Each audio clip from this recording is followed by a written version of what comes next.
చంద్రశేఖర్ గారి ఫ్యాన్స్ ఒక్కసారి చేతులు ఇక్కడ గుంటూరు అలలు కానీ కొన్ని కోట్ల మందిలో నేను ఒక దాన్నన్నా అందులో ఒక అవకాశం వచ్చింది. మీరు వచ్చి ఈ బ్లెస్సింగ్స్ ఇవ్వడం వ్యాప్తంగా దేశవ్యాప్తంగా ఉన్న తెలుగు వాళ్ళందరూ తెలుగు వాళ్ళు అంటే వైఎస్ఆర్సీపీలో ఉన్న వాళ్ళు రాజకీయాల్లో మీ ఇన్స్పిరేషన్ తోటి మంచి స్టేజ్ కావాలి. గ్రామీణ అభివృద్ధి కమ్యూనికేషన్ శాఖ సహాయ మంత్రి వకీలు పెమ్మసాని చంద్రశేఖర్ గారిని రాష్ట్ర సృజనాత్మక సంస్కృతి సమితి చైర్మన్ శ్రీమతి తేజశ్రీ పొడపాటి గారి ఘనంగా సత్కరిస్తున్నారు.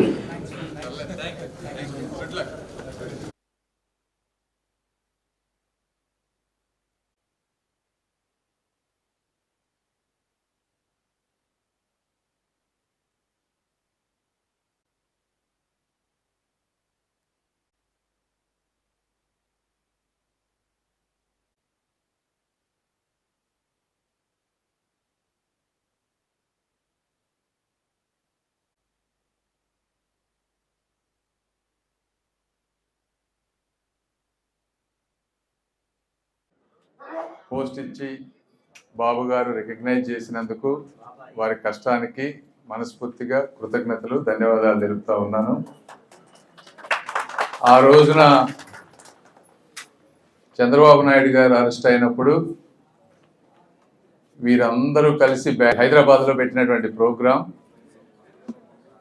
లోకేష్ గారు కూడా 1-2 సార్లు చెప్పారు, పబ్లిక్గానే చెప్పారు. ఆయన కూడా వాళ్ళ ఇంట్లో డిస్కషన్ వచ్చినప్పుడు ఈ రాజకీయాలు బ్రహ్మణి గారు వీళ్ళు వచ్చి ఇలాంటి రాజకీయ వ్యవస్థలో మనం ఉండాలా అని వాళ్ళు అనుకున్నప్పుడు వీళ్ళు పెట్టినటువంటి ప్రోగ్రాము ఒక మనిషికి ఒక ఫ్యామిలీకి ఒక ఊతాన్ని ఇచ్చింది. ఆ రోజున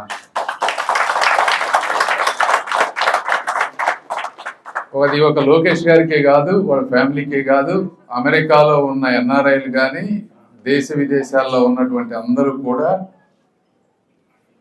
ఆ రోజు ఉత్తేజితమై మరి ఈ రోజున ఈ ఎలక్షన్ రిజల్ట్ ఇలా రావటానికి కారణంలో వాళ్ళు ముఖ్యమైనటువంటి భాగం పోషించారు. కాబట్టి వాళ్ళకి ఈ సముచిత స్థానం ఇచ్చి ఈ విధంగా గౌరవించారు. వెల్ డిజర్వ్డ్ పర్సన్ కాబట్టి అందుకే నేను బిజీగా ఉన్నా కూడా ఇటు పరిస్థితుల్లో మనం వెళ్ళాలి, ఒకసారి కనపడి కృతజ్ఞతలు చెప్పాలి, వాళ్ళకి అభినందనలు చెప్పాలని నేను ఈరోజు పొద్దున్నే ఫ్లైట్ నుంచి వచ్చాం, పొద్దున్న 5 గంటలకు లేచి. రెండోది వీరిని చూసి యంగ్ జనరేషన్, ఇప్పుడు ఈ రోజున యంగ్ జనరేషన్ అంతా కూడా కంఫర్టబుల్ పొజిషన్స్లోకి వెళ్ళిపోతూ ఉన్నారు.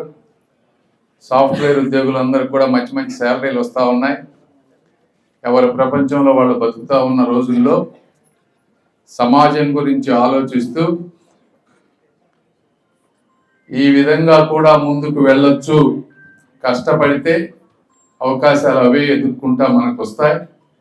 ఇప్పుడే వాళ్ళు ఇంకా చిన్న వయసులో ఉన్నారు, ఇప్పుడే స్టార్ట్ అయింది, ఇంకా ముందు ముందు మంచి పదవులు వస్తాయని మిగిలిన వాళ్ళు కూడా ఇన్స్పైర్ అయ్యి మీరు కష్టపడుతూ ఈవినింగ్ వీకెండ్స్ టైం ఉన్నప్పుడు కొద్ది సమయంలో సమాజం గురించి ఆలోచిస్తూ కష్టపడతా ఉండండి.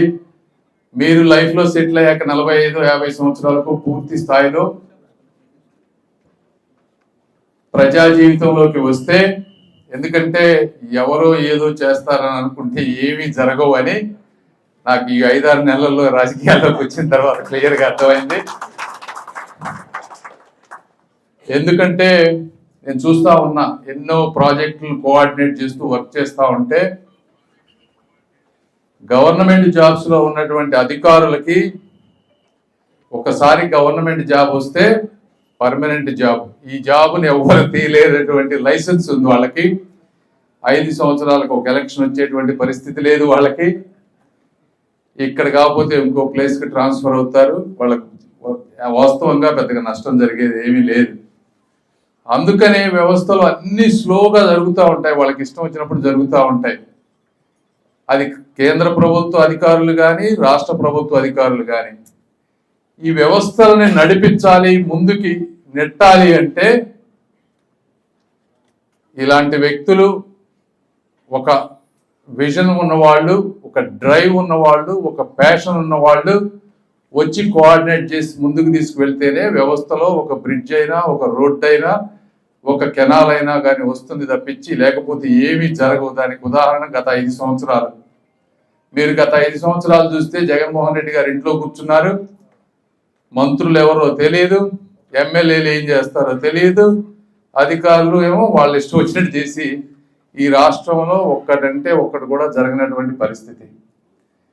కాబట్టి ఈ సమాజ అభివృద్ధిని కోరుకునే ఎవరైనా సరే, పిల్లలు కానీ లేకపోతే ఉద్యోగస్తులు కానీ, ఇలాంటి వారిని ఇన్స్పిరేషన్ తీసుకొని మీరు అందరూ ముందుకు వస్తేనే మీరు అనుకున్న సమాజం ఒక ఇండియా అమెరికా లాగా ఎప్పుడు మన పిల్లల్ని ఇక్కడి నుంచి అక్కడ పంపించాలనుకోవడం కాకుండా అమెరికానే ఇక్కడికి రప్పించాలనేటువంటి ఉద్దేశం ఉండాలి. కాబట్టి ఉండాలి అంటే మీరందరూ ముందుకు రావాలి అని కోరుకుంటూ ఇంకొకసారి మీకు మనస్ఫూర్తిగా అభినందనలు తెలుపుకుంటూ థ్యాంక్ యూ.